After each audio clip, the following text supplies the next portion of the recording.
वेत्रवरं आदाय करेण मम पतिरेनं गृह्णाति पश्यन्त्यां मयि बहुरूपोऽयं मोहयन् मामपि परिहसति अम्ब यशोदे कथितं शृणु तव बालकचरितम् अम्ब यशोदे कथितम्. இன்னொரு கோபி சொல்கிறான், நீங்கள் சொல்கிறதெல்லாம் ஒன்றுமே இல்லை, நான் சொல்ல போகிறது கேளுங்கோ அப்படின்னு சொல்கிறாள் அந்த கோபி. சொல்கிறாலாம், இந்த மாதிரி நிறைய வாட்டி இது வந்து it's just one day list தான் இது. அந்த மாதிரி எவ்ரி டே இந்த மாதிரி ஒரு பெரிய லிஸ்ட்டு வருமா, லிஸ்ட் ஆஃப் கம்ப்ளைண்ட்ஸ் வருமா. ஒரு ஒரு வாட்டியும் யசோதா அம்மா வந்து சொல்கிற அதே விஷயத்தை திரும்ப திரும்ப சொல்லுவாங்க.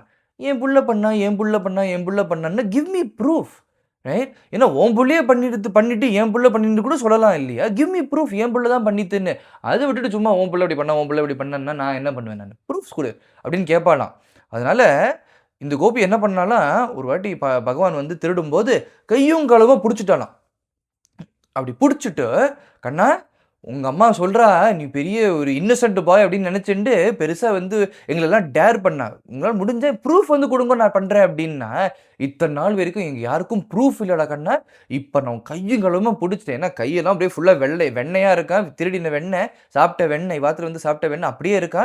அந்த கையும் களவும் அப்படி பிடிச்சிட்டு உங்க அம்மாட்ட கூட்டின்னு போறேன் பாரு, நான் உங்க அம்மாட்ட கூட்டின்னு போயிட்டு ப்ரூஃபோட நான் காமிக்க போறேன் பாரு அப்படின்னு சொல்லி இந்த பக்கம் திரும்பிட்டு இந்த பக்கம் பார்க்கறேன்னா கையில பகவான் இல்லையா. அவ்வளோ ஒரு பலவிதமான ரூபங்களை எடுத்துன்னு பகவான் வந்து தன்னை வெளிப்படுத்தி காண்பிக்கிறாராம்.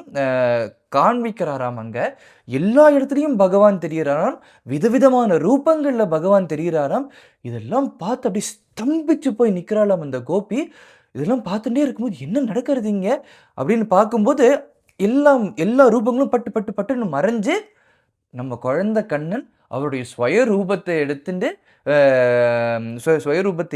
அதை காமிச்சுண்டு பரிஹசத்தி கிண்டல் பண்ணி சிரிச்சுண்டு மாட்டி எஸ்கேப் பட்டேன் அப்படின்னு சொல்லி டொட்டை காமிச்சிட்டு ஓடுறான்.